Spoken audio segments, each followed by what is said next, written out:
avec des applaudissements, c'est toujours bien pour garder le rythme. Voilà, on va prendre ces plaques ici. Alors, pas forcément besoin de micro, j'en ai un là, voilà.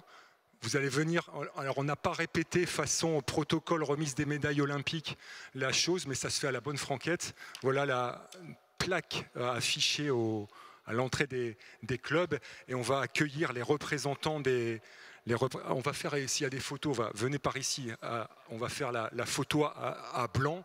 Où est-ce que sont nos photographes officiels ici? Et puis là-bas, voilà, vous êtes les remettants et on va accueillir tous ensemble les représentants, s'ils sont là, de l'ASPTT Amiens, de Bourbourg, de Canfin en Pével, de l'US Dunkerque, d'Arkinghem Lys, de Guise, du Quesnoy et de Moule. Voilà.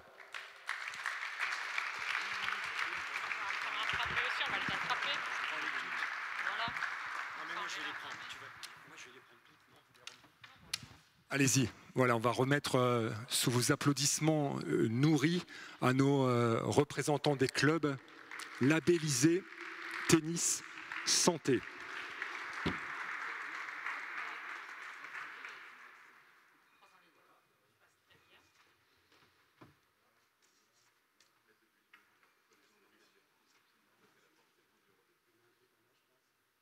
Voilà, il y a les vis et les chevilles à l'arrière, tout est prévu. Voilà. Et ce qui est bien de faire, c'est dans ces affaires-là, c'est la photo officielle. Mettez-vous au centre, Patrice et Martine. Patrice et Martine vont tenir conjointement la plaque. Est-ce qu'on est bon? Voilà, approchez-vous par ici, il y a un micro de moins. Voilà, allez-y, voilà, faites une belle ligne et puis on fait quelques photos. Voilà, coup de chapeau au club de la région labellisé Sport Santé qui dès demain afficheront cette magnifique plaque à l'entrée du club. On peut les applaudir.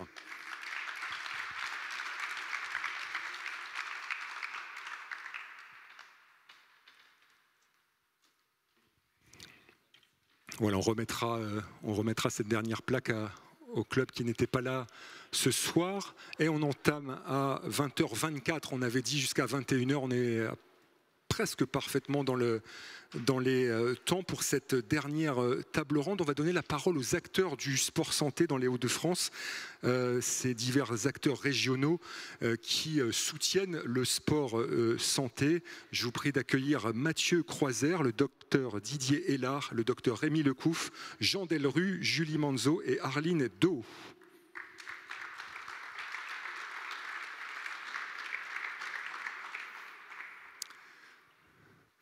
Voilà, voici un micro. Bienvenue à tous les 6. Installez-vous, il y a 3 micros pour 5, 4 micros pour 5. Est-ce qu'il y a le nombre d'assises? C'est parfait. On va commencer avec vous, Mathieu Croiser. Vous êtes référent sport santé à la Dragesse Hauts-de-France. À ce titre, vous représentez l'État et portez la politique publique sur le sport. Stratégie nationale 2019-2024 sur le sujet de sport santé est coportée, vous le savez, par le ministère des Sports et des Jeux Olympiques et Paralympiques et par le ministère de la Santé et de la Prévention. Sur cette stratégie nationale, 3 axes principaux, 26 objectifs. Et parmi ces objectifs, le développement des maisons sport santé, les fameuses MSS.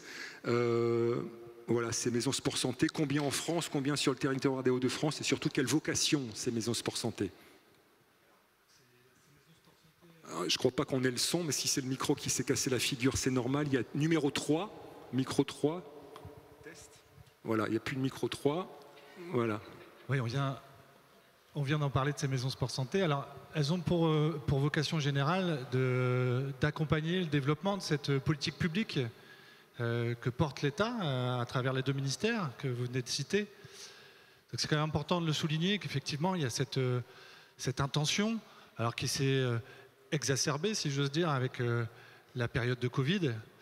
Et il y a un vrai intérêt aujourd'hui, alors des acteurs de terrain, ça on le sait depuis des années, il y a un vrai intérêt de portage de cette politique publique par les 2 ministères de la Santé et des Sports, à travers cette stratégie nationale sport-santé. Alors, cette stratégie nationale, elle a pour vocation de regrouper ce qu'on connaît déjà. Ce qui est intéressant, c'est que ça donne une ligne, et à travers cette ligne, on va retrouver tout ce qui concerne ce qu'on appelle les 3 préventions, hein, primaire, secondaire, tertiaire, et tous les outils qui sont à disposition pour pouvoir rajouter cet outil de santé publique qui est le sport santé. Ça veut dire, pêle-mêle comme ça, on a des entrées thématiques. Ça veut dire réfléchir au développement de l'offre d'activité physique adaptée sur le territoire des Hauts-de-France, notamment, forcément. Ça veut dire réfléchir, dans ce cas-là, à aider les professionnels de santé à prescrire, parce que c'est bien d'avoir de l'offre, mais si on ne prescrit pas derrière, ça ne sert pas à grand-chose. Il y a des entrées publiques aussi, des mesures phares autour des jeunes, forcément, dans leur temps de loisirs, scolaires, extrascolaires, périscolaires. Et puis, les publics seniors, par exemple, ou encore, il y a une attention particulière portée aujourd'hui à ce qu'on appelle le sport en entreprise, pour aller chercher directement dans les entreprises le principe de lutte contre la sédentarité. Et parmi ces différentes actions de phare et ces différents objectifs, il y a effectivement le déploiement sur le territoire national de ces fameuses maisons sport santé comme un outil supplémentaire. Un outil de réseautage, notamment. Exactement. Exactement. Aujourd'hui, sur le territoire national, depuis 2019, 4 appels à projets nationaux. On en est entre 2019 et 2022 à 573 maisons sport santé sur le territoire national, donc 42 sur les Hauts-de-France. Avec, citons des lieux, des villes ici, vous avez quel... Alors, sur ces 42 maisons sport santé, on a en réalité 32 structures qui portent ces 42 maisons sport santé, puisque certaines portent plusieurs maisons sport santé selon leur territoire d'intervention. Et on va trouver... alors, elles sont assez différentes les unes des autres, et c'est tout l'intérêt. C'est-à-dire qu'on va trouver, en termes de structure juridique, des associations, alors qui vont relever plus du milieu du sport, certaines plus du milieu de la santé. Il y en a qui sont pas loin, là, sur ma gauche, et qui vont intervenir dans quelques minutes. On va trouver aussi des établissements publics. Je pense au CCAS de Creil. On va trouver des établissements de santé. Il y a des centres hospitaliers à Corbie, dans la Somme, à Villiers-Saint-Denis, dans l'Aisne. Donc voilà, c'est assez éclectique. Et aujourd'hui, suite à ces 4 appels à projets nationaux, cette année 2023 est une année de transition et hyper intéressante pour nous, parce qu'on bascule d'une logique de label national sur cette année 2023, à un principe d'habilitation régionale. Il faut se faire habiliter. Si je veux monter... Alors vous allez nous dire qui peut monter une maison de sport santé et comment se fait l'habilitation? Alors cette habilitation, elle a l'intérêt aujourd'hui de permettre à la DRAGES et à l'ARS de prendre la main, en quelque sorte, sur ce principe de maison sport santé, et puis de venir plus facilement y donner un sens territorial. Essayer de voir un petit peu où se trouvent les 42 actuels, voir s'il y a des manques, et voir comment elles peuvent s'inscrire dans une logique de territoire dont on vient d'entendre parler, notamment, pourquoi pas, être un outil supplémentaire autour d'un territoire, d'un EPCI, d'une CPTS. Voilà, il y a plein de possibilités derrière d'imaginer ensemble de quelle manière on peut construire ces nouvelles maisons sport santé futures. À l'heure actuelle, depuis fin juin, quelque structure que ce soit peut déposer une demande d'habilitation de maison sport santé sur un site internet qu'on appelle Démarche Simplifiée. C'est pareil, hein, vous tapez www.démarche simplifiée maison sport santé, vous allez arriver et vous pouvez, quelle que soit votre structure juridique aussi, demander cette habilitation. On aura avec l'ARS, nous DRAGES avec l'ARS, 2 mois pour étudier le dossier, une fois qu'il sera complet. Et puis, aujourd'hui, donc, à terme, c'est bien le directeur général de l'ARS et Madame la rectrice d'académie, puisque maintenant Jeunesse et Sport a basculé à l'éducation nationale depuis maintenant quelques années, ça fait 3 ans, qui vont habiliter, qui vont signer un arrêté, alors soit d'acceptation de cette habilitation, soit de rejet, selon le dossier forcément, et puis l'effectivité des possibilités.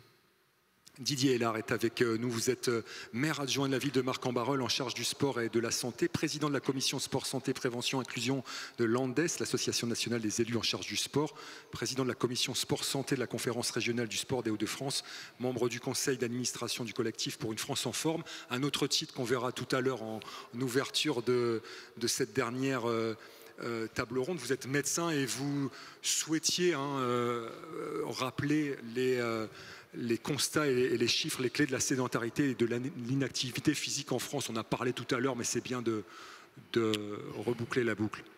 Bonsoir à toutes et à tous. Effectivement, donc rappeler que ce qu'on appelle le sport santé, moi je l'appelle plutôt l'activité physique et sportive, c'est pas un effet de mode, hein, c'est une réalité concrète et en particulier depuis donc le décret du 30 décembre 2016 et l'instruction ministérielle du 3 mars 2017, les médecins peuvent prescrire une activité physique et sportive à visée thérapeutique, hein, donc sachant quand même que on parle de sédentarité, mais c'est plutôt la sédentarité induit une inactivité physique, hein, c'est la troisième cause de mortalité dans le monde et c'est la première cause de mortalité évitable en France. Et c'est vrai que dans la région des Hauts-de-France, on a des indicateurs qui sont assez péjoratifs, en particulier pour les maladies cardiovasculaires. Et chez les adolescents, je voudrais quand même en parler plus des adolescents parce qu'on n'en a pas beaucoup parlé ce soir. Les adolescents, donc sont quand même enclins à une surcharge pondérale ou un diabète, hein, donc pratiquement 50%. Et puis, rappeler quand même que le fait de faire une activité physique et sportive, ça réduit quand même de 30% les risques de maladies cardiovasculaires, de 25 à 30% les risques de cancer du sein ou de cancer du côlon, ça réduit les risques d'accidents vasculaires cérébraux, et surtout, ça réduit de 50% les potentialités de diabète, et puis ça prolonge de 7 ans l'espérance de vie, et ça ralentit donc la survenue de la dépendance. Rappelez quand même que c'est quand même important parce qu'en France, on a quand même 20 millions de personnes qui sont donc porteurs d'une maladie chronique, 10 millions en affection de longue durée, et que depuis 2020 et jusqu'à 2025, c'est chaque année, on a incrémenté de 2 millions en plus, hein, donc de patients qui vont être porteurs d'une maladie chronique. En plus, avec la démographie médicale, et je le vois moi en tant que médecin spécialiste, c'est vrai qu'on voit de moins en moins de médecins et de jeunes qui s'installent et qui prennent en charge. Donc moi, je me pose des questions sur la pérennité de la prise en charge des patients, puisque j'ai toujours l'habitude de dire, ça fait 25 ans que je travaille sur ce dossier, en particulier auprès quand même des instances donc, ministérielles aussi, dire qu'il est important que l'on puisse considérer l'activité physique et sportive comme un véritable médicament.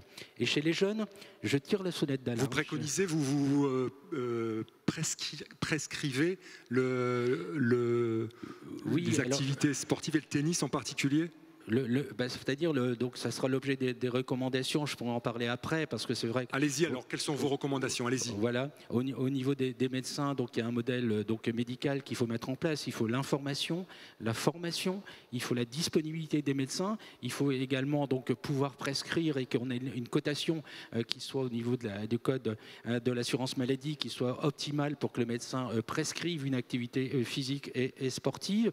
Et le fait de pouvoir prescrire une activité chez les patients en infection de longue durée ou en maladie chronique, ça permet donc 10% d'augmentation de l'activité physique et sportive, c'est 600 millions d'économisés pour l'assurance maladie. On sait que le coût de la sédentarité en France, le coût donc médical, il est 17 milliards d'euros, 84 milliards d'euros en Europe, et le coût donc surtout donc socio-économique hein, de la sédentarité et de l'inactivité physique, c'est quand même 84 milliards d'euros hein, qui sont quand même dans les caisses. Moi, je voudrais parler des jeunes parce qu'on vous avez tous les chiffres en tête, c'est incroyable. Oui, on les va travailler beaucoup. Rapidement dans sur le cadre de la mission. Sur les jeunes, pour les rapidement. Jeunes, parce que ça, c'est important parce qu'on est face à un tsunami, une véritable bombe à retardement. Hein, donc, les enfants de 12 à 17 ans, les adolescents passent plus de 2 heures sur leur tablette, sur leur smartphone et pratiquent moins hein, d'activités physiques et sportives selon les recommandations de l'OMS. Donc il est important que l'on puisse travailler sur ce concept, sinon on va avoir une génération sacrifiée. Actuellement, moi je me souviens quand j'étais interne en médecine, on voyait les infarctus du myocarde à 50 ans. Actuellement, on voit les infarctus du myocarde à 30 ans.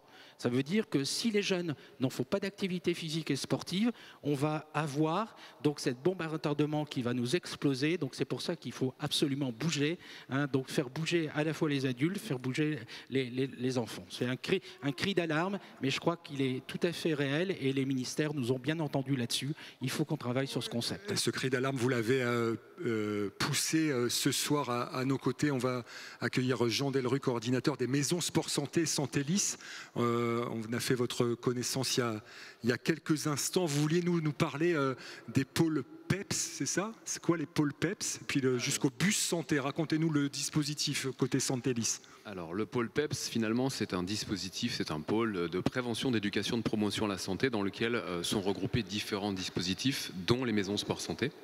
On a donc les maisons sport santé labellisées, dont Mathieu Croiser a parlé tout à l'heure, sur différents secteurs géographiques de la région. Nous avons également la maison du diabète et des maladies chroniques. Nous avons un espace ressources cancer qui est situé sur le sud ternois, et nous avons également le bus santé. Le bus santé, c'est un dispositif itinérant qui va à la rencontre d'eux, qui va vers les publics les plus éloignés de la santé pour faire de la prévention primaire et secondaire, aller donc échanger avec les problématiques territoriales, faire du repérage de maladies chroniques, de maladies rénales chroniques, de prise de tension, enfin voilà, on échange avec ces gens qui ne vont pas voir les médecins parce que soit elles n'en ont pas à proximité ou parce qu'elles n'en ont pas forcément ni les moyens ni le temps. Donc le bus santé, c'est un des dispositifs également du pôle prévention. Et vous allez, par ce bus, au plus près évidemment de la population. Retracez-nous les parcours que vous appelez Préval 2S, c'est ça? Et puis les parcours de santé de proximité? Alors on a plusieurs parcours effectivement. Donc le parcours de santé de proximité fait partie du dispositif du bus. Lorsqu'on va à la rencontre de ces populations-là, en quartier prioritaire de la ville, en zone de revitalisation rurale, pour essayer de convaincre les gens finalement de bouger pour la santé. Donc dans les bus, il y a plusieurs compétences professionnelles. Alors il ne faut pas voir le bus comme un réel bus de transport en commun, c'est plutôt un gros camping-car qui est aménagé avec des petites cellules isolées pour échanger avec les personnes. On a plusieurs compétences professionnelles à l'intérieur. On a des diététiciennes, infirmières, enseignants en activité physique adaptée ou médecins ou psychologues. Et toutes ces personnes-là, on ne se présente pas comme professionnels de santé ayant ces compétences-là, mais comme conseillers prévention santé.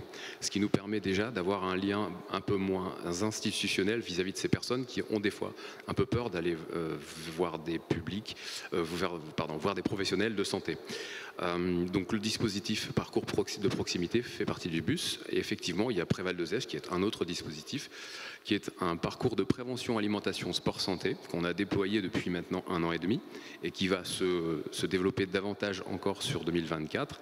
On a eu plusieurs sites d'accueil qui nous ont permis et qui nous ont ouvert les portes et qui nous ont permis de déployer ce dispositif parce que c'est un dispositif qui est complètement gratuit avec un accompagnement de 9 mois sur de l'activité physique adaptée et de la nutrition diététique.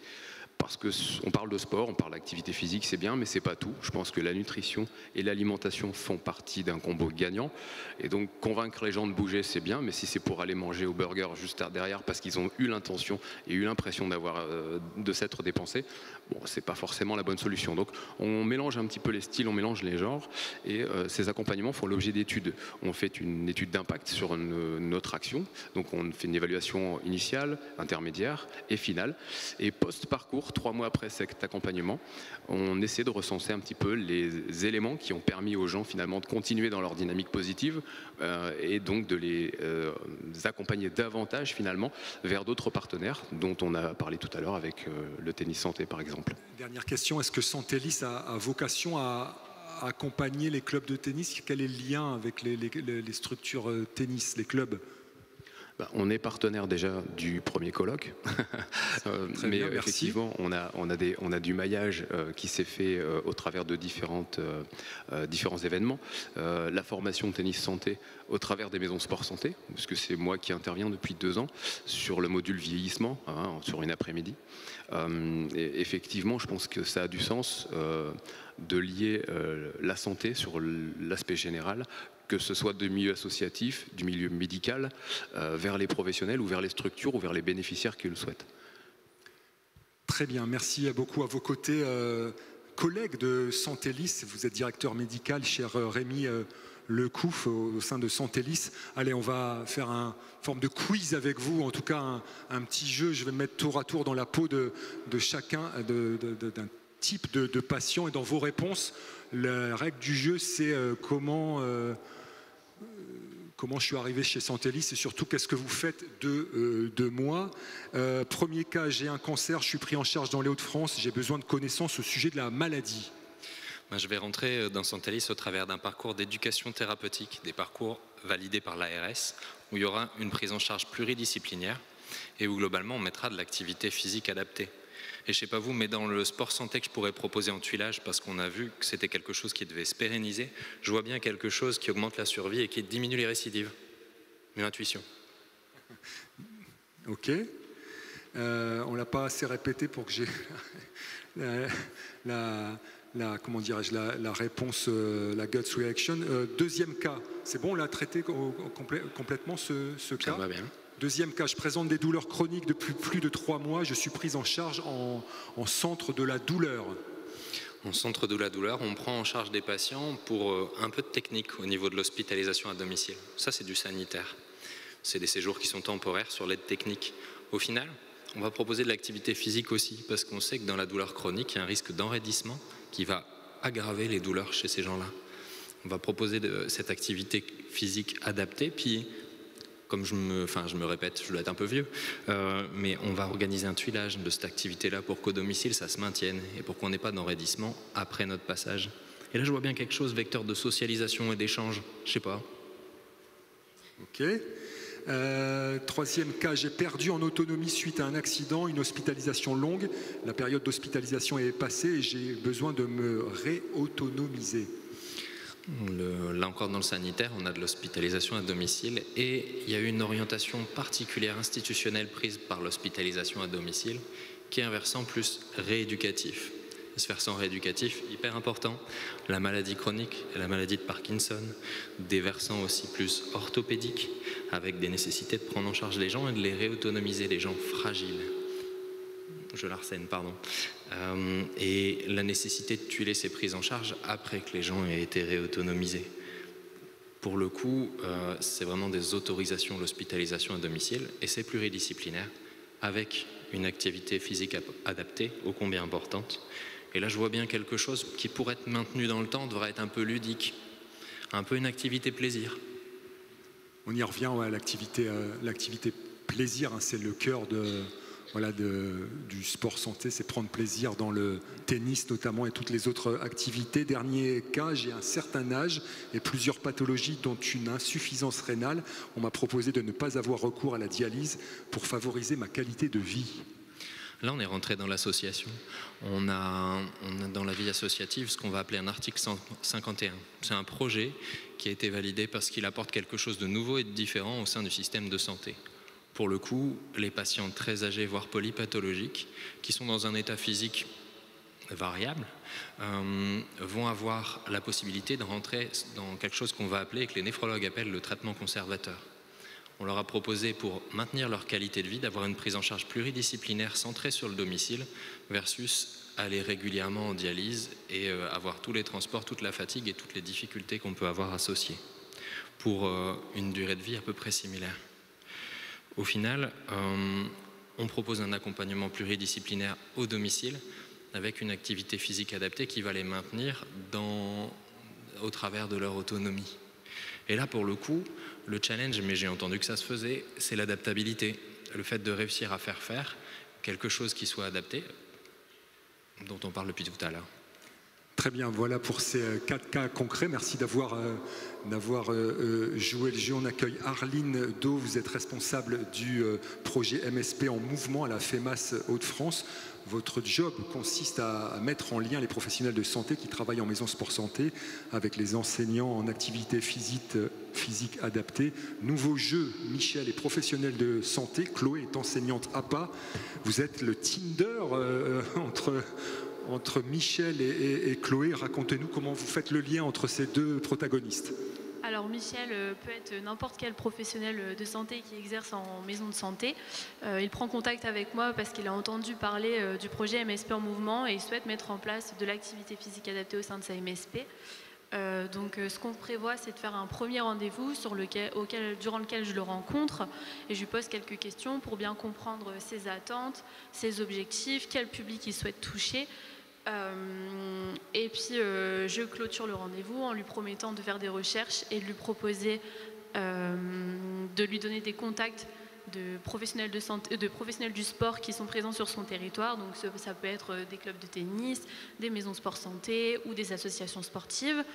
Je lui envoie ces contacts-là. Chloé. Oui, ou Chloé, voilà. C'est Chloé, hein. Voilà, ça peut être Chloé aussi. Donc je fais un retour des choses que j'ai trouvées et en fonction de ce que l'équipe me dit, s'ils ont plus d'attrait envers une maison de sport santé ou envers un club, je contacte le club et je présente cette fois-ci au club le projet. Si ça match, on signe une convention tripartite entre la FEMAS, la maison de santé et le club de tennis de la maison sport santé. Bien sûr, donc là j'ai présenté pour le cas d'un professionnel de santé, mais ça peut aussi être le professionnel de sport, l'éducateur sportif qui vient vers moi et donc là je fais la recherche je recherche les maisons de santé de proximité. Ça marche dans les deux sens, des Michel vers les Chloé et des Chloé vers les Michel. C'est vachement bien résumé, merci. Merci beaucoup. Combien de cas au niveau nombre de matchs, vous avez des chiffres et des objectifs pour la fin de l'année ou l'année prochaine? Oui, alors à la FEMAS, on est sur une association qui est à l'échelle de la région. Donc pour le moment, on est à 12 maisons de santé qui sont intéressées par le projet. 5 ont matché et ont signé une convention. Pour les autres, on y travaille. Et l'objectif, c'est d'avoir 18 matchs pour la fin de l'année. Voilà. Voilà, 18 matchs pour la fin de l'année 2023. Merci beaucoup pour cette synthèse. Le Cross Hauts-de-France est représenté ce soir avec l'une de ses chargées de mission. Bonsoir Julie Manzo. Merci de remplacer au pied levé le médecin qui était prévu à nos côtés. Vous allez nous expliquer très simplement comment le comité régional olympique et sportif accompagne les ligues de la région autour du sport santé. Comment ça se passe? Oui, par définition, effectivement, en tant que Cross Hauts-de-France, aujourd'hui, on est structure déconcentrée du CNOSF et à ce titre, on accompagne au quotidien les ligues et les comités régionaux olympiques et sportifs qui sont finalement nos adhérents. Voilà, donc sur tout projet sportif. Et donc concernant le sport santé, donc là on est particulièrement sur mon dossier, notamment avec le docteur Karim Belaïd qui est vice-président au Cross Hauts-de-France en charge finalement du sport santé. Et aujourd'hui, notre projet le plus abouti pour accompagner les ligues, ça va être d'accompagner leur montée en compétences, notamment en proposant notre formation elle-même sport santé, éducateur sportif sport santé, qu'on met notamment en place avec différents partenaires que sont la Société française du sport santé ou encore l'IRBMS, la DRAGES qui nous a accompagnés aussi tout au long de cette mise en place qui a débuté en 2022. Voilà, sachant que c'est une formation qui est à destination des éducateurs sportifs diplômés d'État. Donc vous me direz, peut-être que la Ligue de tennis est une des ligues qui n'a finalement pas extrêmement besoin de cette formation parce qu'elle est extrêmement bien constituée, surtout en ce qui concerne la formation. Donc je peux qu'inciter à faire la formation tennis santé quand on veut intégrer le dispositif tennis santé. Mais toutes les ligues n'ont pas forcément la chance d'être aussi bien constituées aujourd'hui que le tennis. Donc on est là pour vraiment accompagner l'ensemble de nos ligues.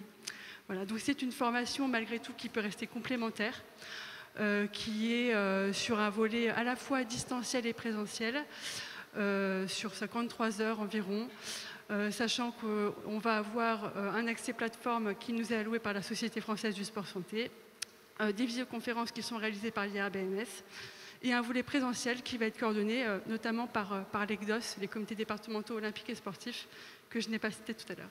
Voilà. Et vous vouliez nous parler de cet événement de fin septembre. Comment il s'appelle cet événement? Qu'est-ce que vous y avez fait? Oui, donc ce sont les rencontres régionales sport santé. qui ont lieu chaque année maintenant en Hauts-de-France. Donc j'espère que tout le monde en a entendu parler parce que la première édition n'était pas cette année. Ça a débuté en 2020, notamment avec Château-Thierry, l'édition 2020 qui avait dû se passer finalement en visioconférence pour cause de Covid. Mais du coup, chaque année, on rebondit sur l'événement. Donc, il y a eu Saint-Quentin, il y a eu Arras. Et du coup, le 29 septembre 2023, il y a eu finalement Amiens, où on a pu accueillir 215 personnes, acteurs du sport santé, sachant que l'objectif de ces rencontres-là, finalement, c'est de permettre l'interconnaissance entre tous les acteurs du sport santé et de mettre en lumière les actions de l'ensemble de ces acteurs, et notamment aussi de nos ligues, qui sont finalement les adhérents du Cross Hauts-de-France. Donc pendant cet événement-là, on a eu énormément de tables rondes, d'acteurs mis en valeur, le buste sport santé de l'association Profession Sport Loisirs qui était présent, qu'on pouvait visiter, le dispositif flux de Decapulse et énormément finalement de maisons sport santé qui ont elles aussi pu participer à l'organisation en tant qu'animatrices ou intervenants. Voilà. Voilà pour l'action du cross dans la région. Je vous propose un dernier tour de table. Mesdames, messieurs, on va ouvrir les débats et je sens que Mathieu Croiser et Didier Hélard ont des choses à dire. Une ouverture sur 2024. L'an prochain, on parle là de ce qu'on appelle l'héritage des Jeux olympiques et paralympiques. Le sport est grande cause nationale en 2024. On va commencer avec vous, Didier Hélard. Vous êtes également, au-delà des fonctions que j'ai citées tout à l'heure, membre des experts officiels sport santé au sein de la mission auprès du ministère de la Santé, de la Prévention et du ministère des Sports et des Jeux olympiques et paralympiques 2024 pour le développement des activités physiques et sportives sur le territoire.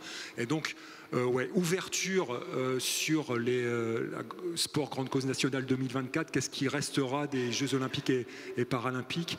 On enchaînera rapidement ensuite avec Mathieu Croiser et si vous voulez intervenir, mesdames, messieurs, c'est à vous. Oui, merci Yann. Oui, effectivement, j'ai le plaisir de faire partie des 10 experts nationaux pour le développement des activités physiques et sportives depuis la fin d'année dernière jusqu'en 2024.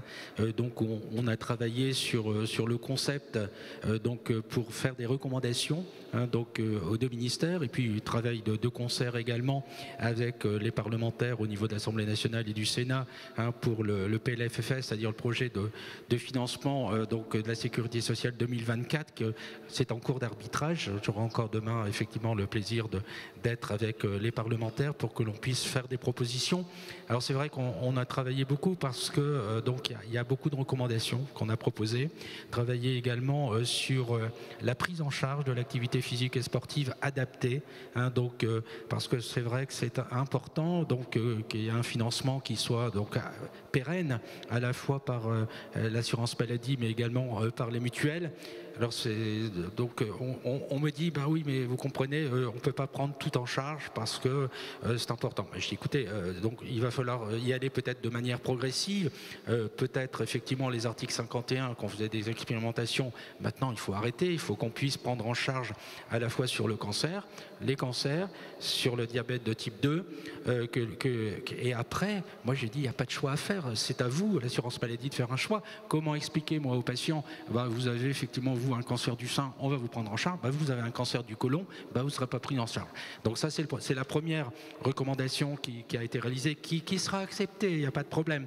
Deuxième recommandation également, c'est que l'on puisse avoir de la formation continue initiale pour les professionnels de santé, en particulier pour les médecins, pour qu'ils puissent prescrire, et une sensibilité également par les rémunérations sur objectifs de santé publique, pour que les médecins puissent s'inscrire dans une démarche de prévention primaire, secondaire ou tertiaire, en particulier pour le sport sur ordonnance. Également reconnaître les éducateurs, les éducateurs APA, activité physique adaptée, comme des auxiliaires médicaux.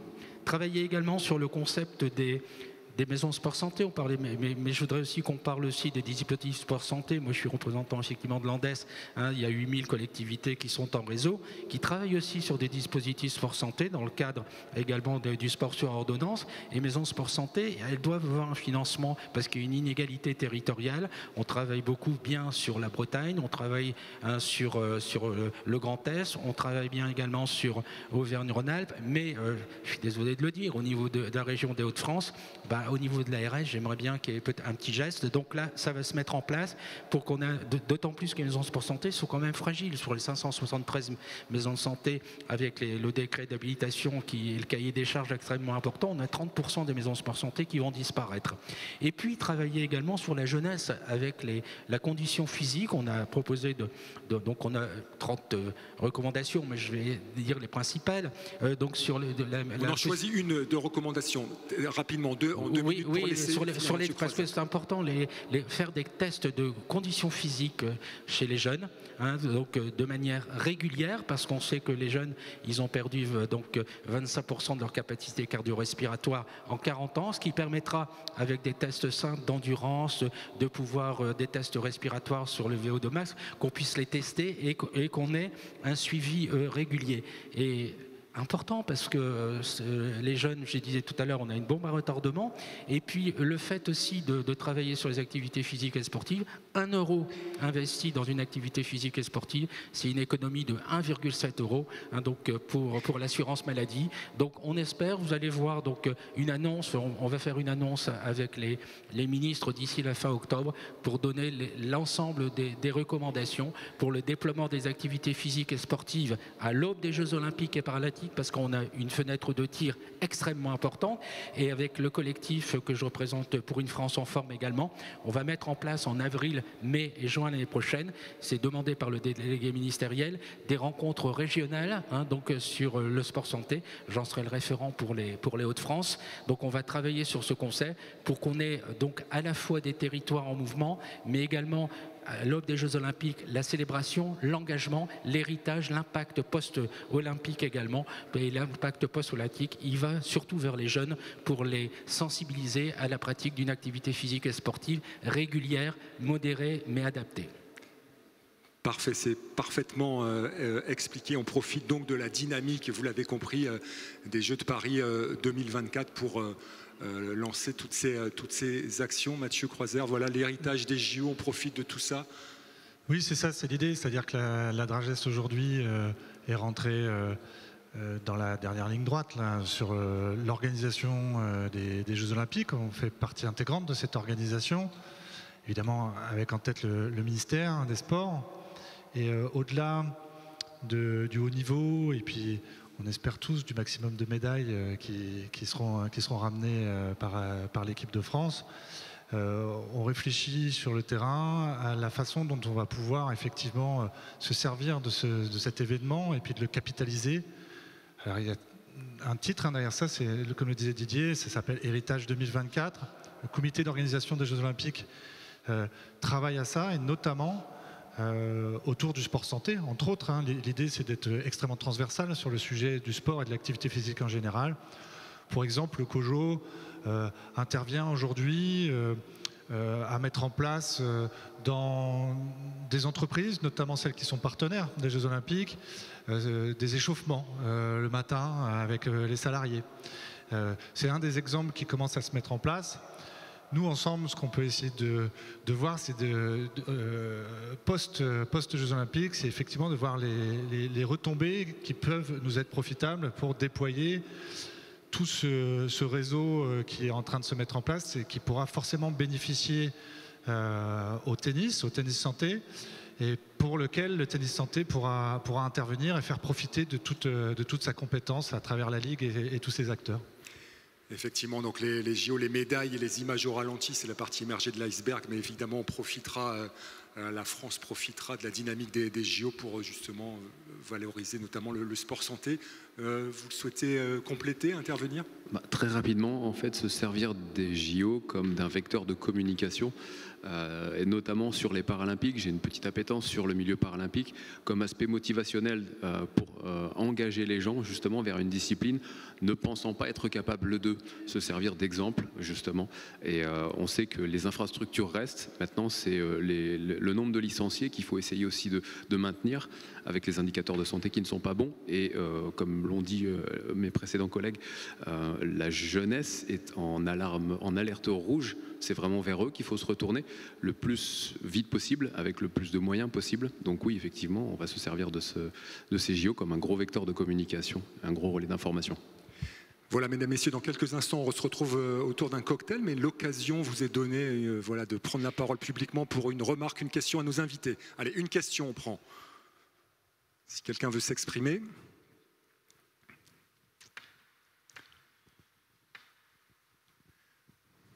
Pas de remarques, pas de questions.